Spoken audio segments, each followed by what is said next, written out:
Olá, alunos do quarto ano, tudo bem com vocês? Espero que sim. Crianças, hoje a professora vai fazer um aulão, tá? Vou fazer um resumão aqui de tudo que nós estudamos até então, após o nosso primeiro vídeo, né? Nós fizemos o primeiro vídeo da aula 1 e eu vou fazer hoje aqui a nossa aula 2, 3 e 4, tá bom? Não é complicado. Então, quem faltou alguma dessas aulas, aproveita para colocar em dia hoje, tá bom? Bom, vamos começar aqui.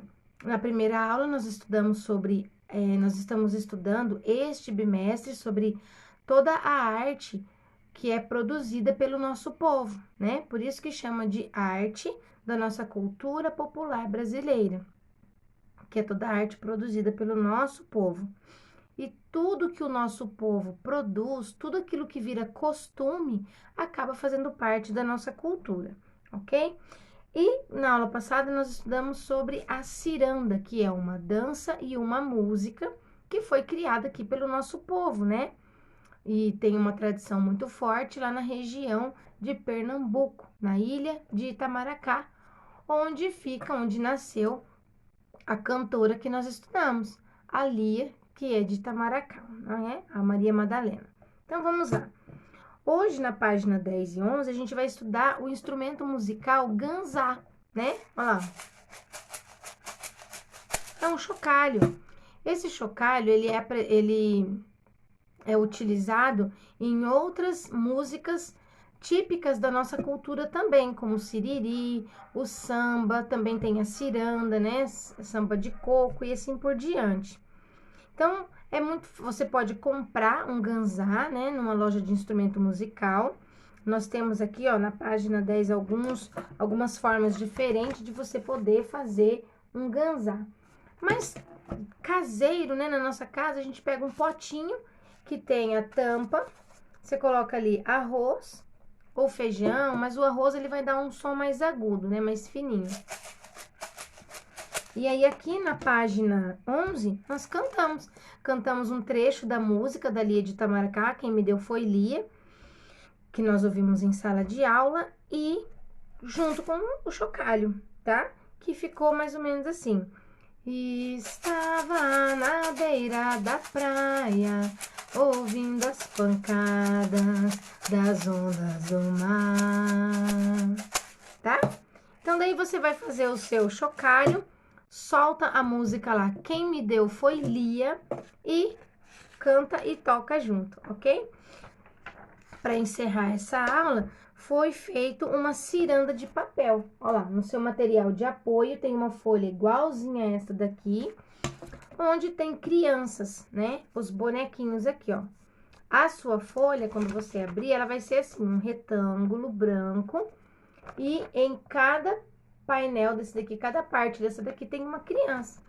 E lá tem uma marca bem aqui, ó, aonde você vai dobrar. Então, você dobra aqui, marca bem, aí vira pra cá, marca bem, vira pro outro lado e marca bem. Pra ele ficar igual a um leque, né? Aqui, ó, com uma letra M. Lembrando que o bonequinho que você tem aí, ele é assim, tá? Atrás tem essa parte colorida do material de apoio e a parte da frente é assim. Quando você terminar a dobradura, o bonequinho branco tem que estar para fora e a parte colorida para dentro. Então, você vai fazer isso aqui, ó. Pega a parte colorida, põe ela para trás, aí pega esse bonequinho, põe ele aqui, ó, para frente, aí esse outro para trás. De forma que quando você terminar de dobrar, ele vai ficar assim, os bonequinhos para fora e o colorido para dentro. Aí, quando você for cortar, você vai cortar assim, ó lá. Você vai cortar aqui.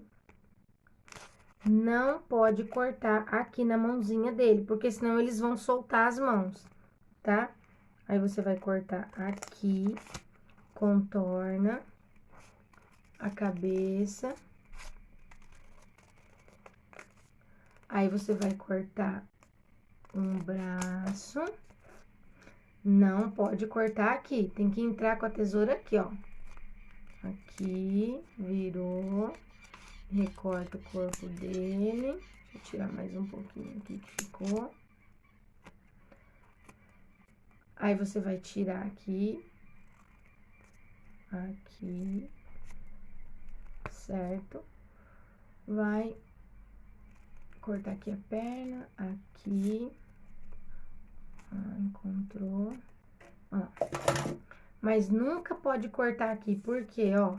Porque aqui eles ficam com as mãozinhas dadas. Tá vendo, ó? Se você passar a tesoura aqui, você tira. Então, tem que entrar aqui e entrar, ó, em cima e embaixo. Aqui no ladinho, não, tá? Depois que você recortou, daí, então, você vai dar uma personalidade para cada criança. Ó lá. Ok? Pode fazer uma roupinha, rostinho, cabelo. No final, junta as crianças, ó lá, junta elas aqui, cola a mãozinha delas aqui e elas vão virar uma ciranda de verdade, tá? Depois tira a foto e manda pra prova. Na página 13, 14, 15, 16 e 17, nós vamos falar sobre cerâmica, que é uma outra manifestação da nossa cultura popular, tá? Então, nós vamos estudar aqui, ó, escultura popular. É um tipo de escultura, mas ela é popular, ela foi criada pelo nosso povo. Olha lá, põe o título lá, cerâmica. Então, o que que nós vamos aprender nessa página 13? Nós vamos aprender que cerâmica é um objeto que é feito com uma matéria-prima argila. A argila é um tipo de terra, um tipo de solo, tá? Mas ela é diferente das outras terras. Ela tem elementos químicos naturais dentro dela que diferencia ela dos outros barros, né? Das outras terras. E com a argila, que ela tem cores diferentes, ela tem características diferentes uma das outras, né? Tem umas que são mais brancas, cinza, avermelhada, mais puxada para o tom do marrom. Então, cada argila tem uma especificidade aí. Aí, aqui na página 13, a gente tá vendo o que você precisa fazer. Você vai moldar a argila, você pegou a argila, molda lá, um prato, um pote. Aí, você precisa deixar ele secar por uns dias e depois colocar num forno. Você colocar a argila lá, como se você estivesse assando ela, esse assar significa fazer a queima. Se você não fazer a queima da argila, ela sempre vai ser argila pro resto da vida. Ela nunca vai ser chamada de cerâmica, tá? Para ser chamada de cerâmica, tem que passar por esse processo térmico aí, tem que esquentar. Na página 14, nós temos uma banca de pequenas esculturas da cultura popular, tá? Que são vendidos numa feira chamada Feira de Caruaru. Olha aqui, ó, aqui diz que ela é tão tradicional que ela se tornou um patrimônio cultural imaterial do Brasil, tá? Se você observar cada escultura dessa, cada uma delas está fazendo alguma coisa da cena do cotidiano. Ó, a mulher que lava a roupa, o casal que dança, os músicos, o vaqueiro, né? Então, cada um tem porque essas esculturas, elas foram feitas por vários artesãos. Mas quem começou tudo isso foi o mestre Vitalino, que nós vamos ler sobre ele ali agora. A mãe de mestre Vitalino, ela produzia objetos de argila, né? Potes, pratos, vasos, e ela vendia nessa feira aí de Caruaru. Pra você ver como que essa feira é bem antiga. Porque o mestre Vitalino nasceu em 1909 e faleceu em 1963. E quando a mãe dele fazia, caía pedacinhos de argila no chão ou sobrava ali na mesa, e ele pegava aqueles pedacinhos de argila e modelava. Então, ele modelava vacas, boizinhos, cavalos, e assim ele foi desenvolvendo a técnica dele, né? Aqui é ele, ó. Esse aqui é o mestre Vitalino com alguns de suas cerâmicas, seus bonequinhos ali. Aqui na página 15 tá mostrando que o mestre Vitalino, ele retratava a vida das pessoas. o que elas tinham o costume de fazer, né? O trabalho das pessoas, o lazer das pessoas. Então, tudo que elas faziam. Ó, aqui, essa obra se chama Casa da Farinha. Por quê? Porque isso aqui era um trabalho que eles realizavam. Eles estavam num lugar onde transformava a mandioca em farinha e em outros produtos também. Aqui nós temos os violeiros. Então, vocês percebem que cada escultura dessa está retratando situações que faziam parte da vida das pessoas. O que é retratar? O que é um retrato? É quando você representa algo ou alguém. Você pode retratar uma pessoa, uma paisagem, um animal, através do desenho, da pintura, de uma fotografia, ou retratar através da escultura, que é o que o mestre Vitalino fazia, tá? Ele ganhou um grande reconhecimento não só no Brasil, mas no exterior também. O mestre Vitalino teve exposições feitas até na França. Depois da morte dele, o filho, os netos deram continuidade, continuaram a fazer as mesmas esculturas que ele. E a casa que ele morava se transformou em um museu. Mas por que o mestre Vitalino se tornou tão famoso, se destacou entre os outros? Porque o mestre Vitalino, até 1950, trabalhar com cerâmica era um trabalho exclusivamente feminino, né? Só mulher trabalhava com cerâmica e ele abriu as portas desse novo ramo para os homens também. Mas ele se destacou por quê? Porque ele dava vida para essas obras. Ele tinha um estilo único, ele fazia uma escultura que ninguém fazia.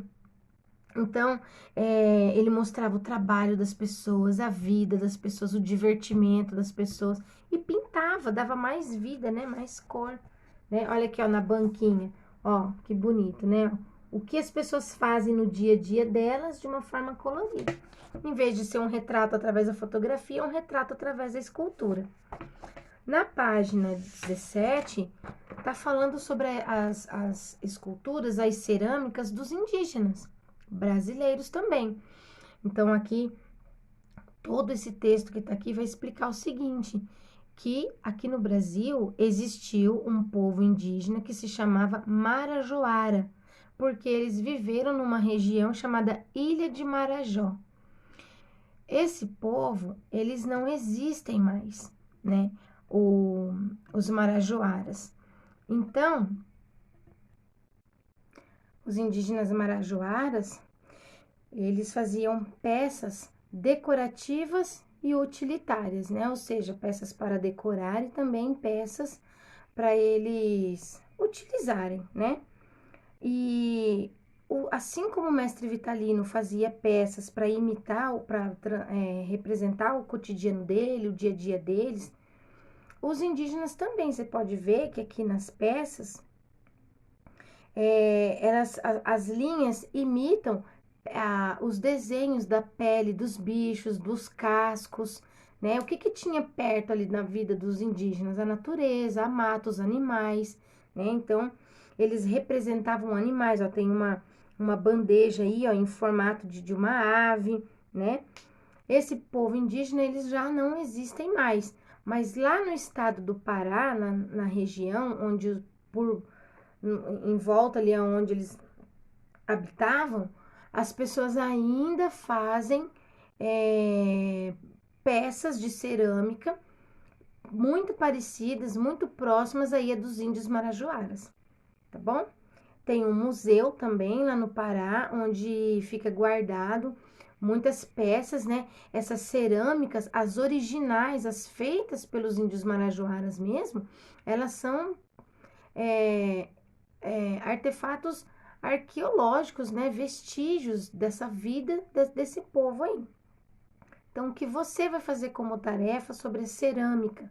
Você vai pegar uma massinha de modelar e você vai fazer uma cena do seu cotidiano, algo que você tem o hábito de fazer no seu dia a dia. Então, você vai fazer uma cerâmica, por exemplo, você com a sua família, um momento todo mundo reunido na mesa, ou você brincando, você na escola. Aí é você que decide, tá bom? Você em um animalzinho seu. Lembra que o Vitalino fazia bois, cavalos? Então, quais são os animais que fazem parte do seu dia a dia, que você vê, o que você tem, tá bom? Um beijo, tira uma foto e manda pra prof, tá? Tchau, tchau.